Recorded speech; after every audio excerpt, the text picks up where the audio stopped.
እሺ ጤና ይስጥልኝ እንደምን አላችሁ።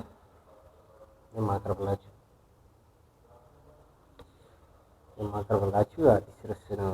በራሴ በሳምንቱ እና በአካባቢ ካለው ነገርና ከሳምንቱ ሁኔታዎች ተነስቼ ነው የማቀርብላችሁ አዲስ ሪቪው ነው። ይሄኛው ምን ይላል መሰላችሁ? ከጄኔሬሽን ዜድ ወይም ገንዚ የሚባሉት ያለባችሁ ፈተና ከሚለው ነው መነሳላችሁ ማለት ነው። ኦኬ ገንዚዎች ፈተናቸው ምንድን ነው? የተነሳሁበት ርዕስ ምንድን ነው? ከ30 ዓመት በላይ ያሉ ሴቶች ሀብታም ወንድ ማማረጣቸውን ትተው ያገኙትን ሰው እንዲያገቡ ይመክራል። ይሄ ምንድን ነው የሚለው ወንድ ልጅ ሀብታም ሲሆን በአብዛኛው ከጄንዚዎች ጋራ ወይም ከወጣት ልጆች ጋራ አይሆን ይሆናል ነገር ነው። እና ከዚህ ተነስቼ እኔ ጄንዚዎቹ ወንዶቹም ሴቶቹም የተረጋጋ ህይወት እየኖሩ አለመሆናቸው ምክንያቱ ምንድን ነው የሚል ርዕስ በዛ ጉዳይ ላይ ትንሽ ይሰራላችሁ። ስለዚህ አሁን አንድ ሁለት ነገር ለማንሳት ያህል ጄንዚዎች ፈተናቸው ምንድን ነው? ጄንዚ የሚባሉት ባይዘዌ ከ1991 እስከ 2014 አካባቢ የተወለዱ ናቸው። አሁን ከ15 እስከ 25 እድሜ ላይ ያሉ ወጣቶች ናቸው ማለት ነው። እነዚህ በአብዛኛው ምንድን ነው አሁን ያሉበት ሁኔታ በጣም ልቅ የሚባል ከቤተሰብ እና ከማህበረሰቡ ውጭ የሆኑትን ላይ ነው። ሁሉም አይደሉም፣ ያው በተረሳ ርዕስ ላይ ግን እነዚህ ወጣቶች ለምንድን ነው በዚህ ልክ የተጠቀሱት የሚለውን ነው መስራት የፈለጉት። ስለዚህ ምንድን ነው እነዚህ ወጣቶች ሴቶች በተለይ ፓርቲ ምናምን በሚባል ጉዳይ ወጣ ሲሉ ወይም አንዳንድ ጊዜ በመደዋወልም ሆነ በተለያየ ሁኔታ እኩዮቻቸው ካልሆኑ ወንዶች ጋር ይሄዳሉ፣ ይጫወታሉ፣ ይዝናናሉ። እኩዮቻቸው ከሁሉም ጋር በስርዓት ባልሆነ ጋብቻ ባልሆነ ወይም ትክክለኛ ባልሆነ አካሄድ ይሄዳሉ ነው። ይሄ ምንድን ነው ሚስጥሩ? ምንድን ነው ምክንያቱ? ምንድን ነው ብዬ ሳየው የደረስኩበት እኔ እንግዲህ የግል አመለካከት ነው። ጥናታዊ ጽሑፍም አይደለም፣ አጭር ጊዜ የተሰራ ነገር ነው። ምንድን ነው ያየሁት አሁን ከ1995 በፊት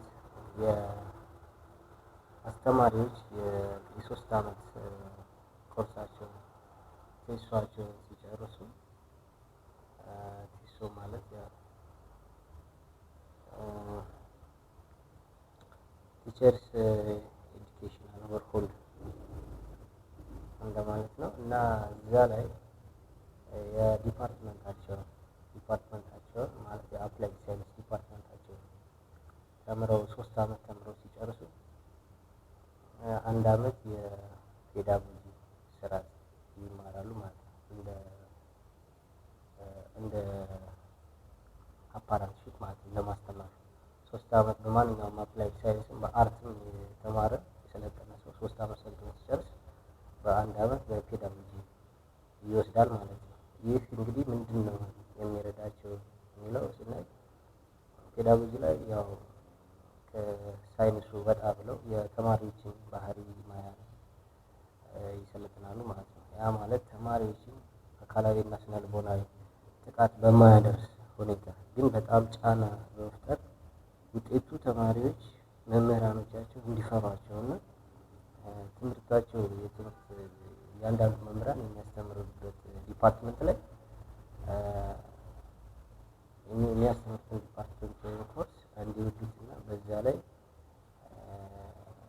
ትምህርቱን እንዲወዱትና በዛ ውጤት ላይ በዛ የትምህርት አይነት ላይ ለውጥ እንዲያመጡ፣ እንደዚሁም በጣም ደግሞ ከፍ ያለ ነገር ነው ተብሎ የሚታሰበው እዚያ ኮርስ ላይ ውጤት ማምጣት ብቻ ሳይሆን ያንን ኮርስ ካላነበቡ እንደሚታመሙ በጣም ይገርም መሆኑ ለዛ ነገር ፍቅር ማሳደር፣ በትምህርት አይነት ላይ ፍቅር ማሳደር መቻልን ከዛ በፔዳጎጂ ስርዓት ይማራሉ። ይህ እንግዲህ ከ1995 በፊት ነው። ከ1995 እስከ 2001 ባለው ጊዜ ደግሞ እንደገና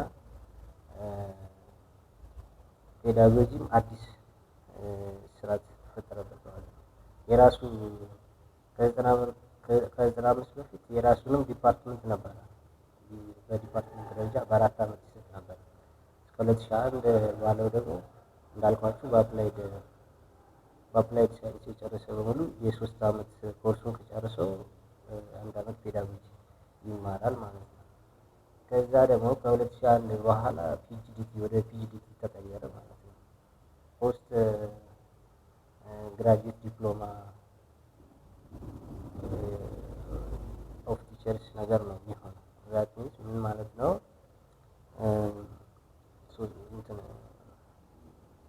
ወደ ፒጂዲቲ ሲቀየር ማንኛውም አሁን ትምህርት ሚኒስቴር በዛ በፒጂዲቲው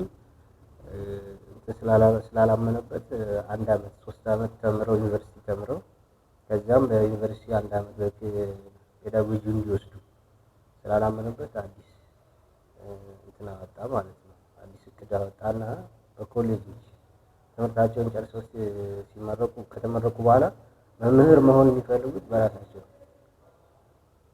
ለብቻ የሚሰጡ የራሳቸው የቻሉ ኮሌጆች ላይ እንዲወስድ እና በዛ ሰርቲፋይድ እንዲሆንና መምህር እንዲሆን የሚል ነገር ነበር።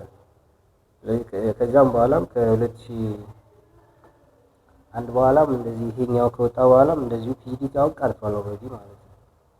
እና ፔዳጎጂ በመቅረቱ ምክንያት ተማሪዎች መምህራን በራሳቸው ጫና ተደርጎባቸዋል። ማንኛውም መምህር መሆን የሚፈልግ ይሆናል፣ የተመረቀ በሙሉ መምህር ይሆናል። ከዛ የተማሪ ባህሪ ምናምን ሳይኮሎጂ አይማሩም፣ አያጠኑም። የማስተማር መሰረታዊ ማስተማሪያ ነገሮችን አይወስዱም። ስለዚህ ተማሪዎችን መቆጣጠርም አብረው አይችሉም ማለት ነው። ልክ እንደ ወጣት ልጆች እነሱም አብረው የሚቆጡ አብረው የሚናደዱ ይሆናሉ፣ ያልሰለጠኑ ስለሆነ ማለት ነው። ስለዚህ መናናቁ ይመጣል ማለት ነው። ሲናናቁ ተማሪዎች ከጫና ይላቀቃሉ፣ ይንቋቸዋል መምህራኖቻቸው እና በዛ ምክንያት ተማሪዎች ከመምህራኖቻቸው ጋር የመፈራራት ቦንዱ በመበጠሱ ምክንያት ተማሪዎች ነፃ ሆነዋል። ትምህርትም እንዳይወዱ ይሁን ትምህርት ላይ ውጤታማ አለመሆን ነገር አለ። ይህ እንግዲህ አንድ ይሆናል ብዬ ያሰብኩት ተማሪዎች እና መምህራን የመፈራራት ቦንዱ መበጠሱ አንዱ ነው ብዬ አሰብኩኝ። ይሄ ምንድነው? ተማሪዎች እንግዲህ አንዱ ነው እያጠቃለልን ስንሄድ እንላለን። ሁለተኛው ተማሪዎች እንደዚህ ነፃ በራሳቸው መንገድ እንዲሄዱ ያደረጋቸው ምንድነው? መምህራን ተምረው እንደጨረሱ የራሳቸውን ፍላጎት በተቀጠሩበት ደግሞ ማሟላት አለመቻላቸው። ያ ማለት እንግዲህ ዋጀታቸውን አለማሟላታቸው፣ የግል ፍላጎታቸውን አለማሟላታቸው፣ የግል ፍላጎታቸውን አጠቃላይ እና ኑሯቸውን መሙላት አለመቻላቸው የትምህርት አይነቱን ተቋቁመው አጥንተው ለተማሪዎች ምሳሌ ለመሆን በጣም ከፍተኛ የሆነ ጫና ይፈጥርባቸዋል ራሳቸው ላይ። እንግዲህ ይህ ምንድነው? መምህራን ብቻ የሚመለከት አይደለም። ሌላውንም የትምህርት አይነት ተምረው የተመረቁ ተማሪዎች አንዳንድ ጊዜ በደሞዝ ብቻ የራሳቸውን ፍላጎት ማሟላት የማይችሉበት ሁኔታ አለ እና ይህ ምንድነው? ተማሪዎች ጋር መምህራን ጋር ስፔሲፋይ ስናደርገው ራሳቸው ፍላጎታቸውን ካላሟሉ በጣም ከባድ ነው። ይሆናል ተማሪዎቻቸውን ስነ ስርዓት ለመያዝ እና የትምህርት ፍቅር ለማሳደግ ይከብዳቸዋል ማለት ነው።